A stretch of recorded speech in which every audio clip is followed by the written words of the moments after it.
Use earphones for better audio experience.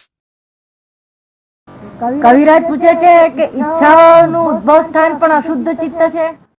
બધું ઉદ્ભવ સ્થાન બધું આ અશુદ્ધ ચિત્તનું જ બધું કારણ છે. આ બધું પણ દાદા મોક્ષ ની ઈચ્છા હોય એ અશુદ્ધ કેવી રીતે ગણાય? ચિત્તમાંથી જ આ મન ઉભું થયેલું છે. મનમાંથી અશુદ્ધ ચિત્ત થયું નથી.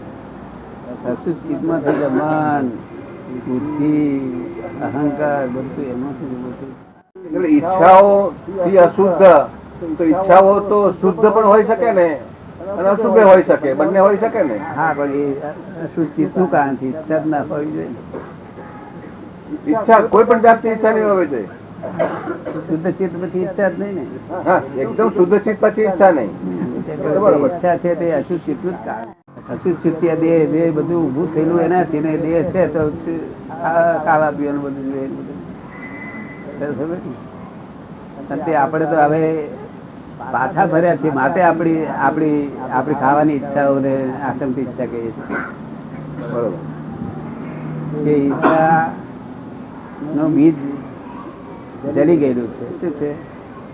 ઈચ્છાનો બીજ જલી ગયો. હા, એટલે પછી એ એનું ફળવારી નહીં થાય.